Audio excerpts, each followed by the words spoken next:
Hello, and welcome to the Kathleen Spracklin podcast. I am a woman on a mission to gather a cadre of writers, thinkers, and teachers who are transforming the world, one character at a time. And it all starts with one thing, a deep understanding of human motivation, why people do what they do, and the forces that drive them. To gain that understanding, I am mining the intersection of psychology, theology, and philosophy to make you a better writer. This is episode 82, Brainstorming with Your Analog Zettelkasten.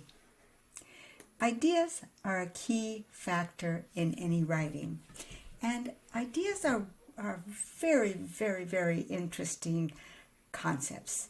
I just happened to be involved in a conversation about this very thing this afternoon with a retired PhD physicist who's studying Robert Rossler, who is studying Luhmann's original work and how in the original German, and studying how he put together his Zettelkasten. And we happen to be talking about one of the advantages of having a Zettelkasten is that you can basically brainstorm with yourself. I hope you have had the experience of being in a very lively brainstorming session. If you have, then of course you know that it's very exhilarating with ideas floating around, and one idea triggers another idea, and pretty soon it feels like the whole room is full of great ideas.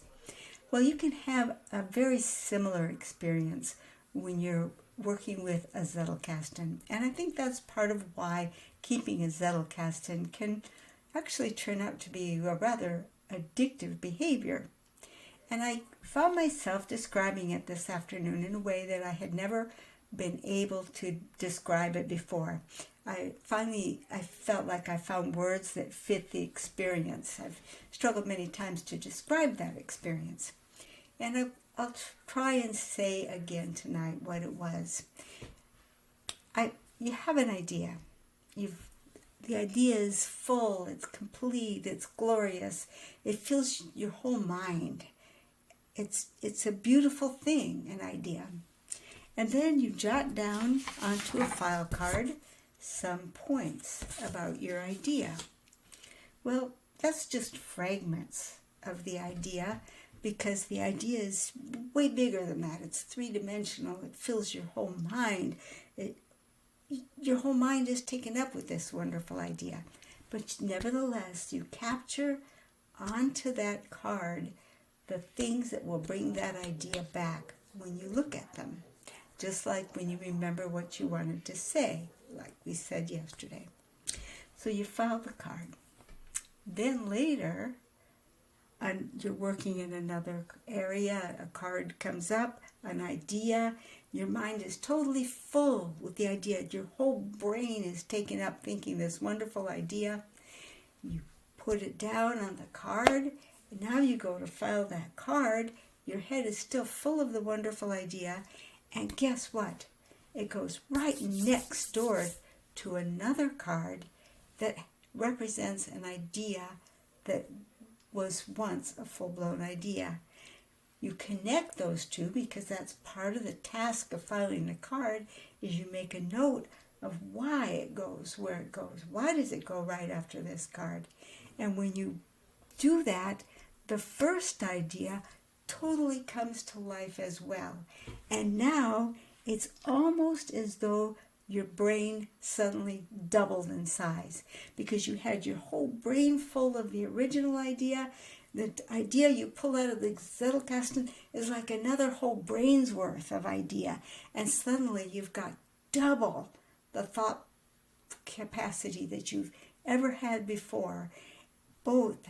And then the two ideas start interacting, and just as in a brainstorming session, more ideas start bubbling out of the two that you've got there. And pretty soon you've got 5 and 6 and 7 and 8 ideas, and a whole cascade begins to form. And that is just the absolute joy, the thrilling part of keeping an analog Zettelkasten?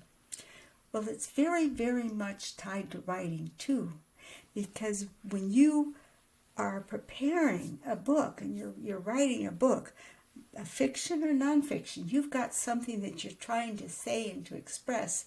You can't usually get everything out in one sitting. If you could, great, you're done. But usually you can't.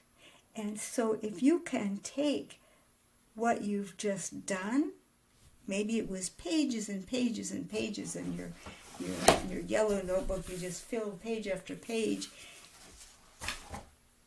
And when you're done, you capture it on one little file card, then you've actually captured the whole state of where your emotions were. And when that little file card is a character profile diagram, you find that you really only have to make it once, because that thing you just wrote, and you pull out the character profile diagram, you get that brainstorming effect. You have your character as you envisioned him in totality, and your character as played out in this scene, and you get the whole explosive readiness to write the next section of your book. So it's very, very powerful, and it's very practical, and it's just a heck of a lot of fun. So that's part of the joys of writing when you have a Zettelkasten assisting you, and it's part of one of the things that I teach in my new book. As I've been reminding you, I have a new book. I've got my writer's copy. It's 70 pages, and I'm going to be making it available at cost. And I've got it at cost because I want to keep it at that price so that my students and those that are following my work can get it at the lowest possible price. And only then, after the people that have been with me in the 35 lesson class have a chance to get the book at cost, then I can talk about putting it out there at some kind of a profit.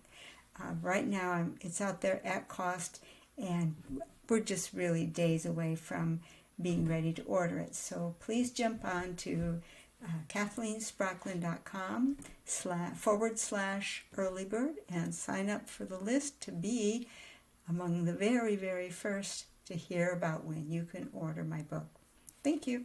Good night.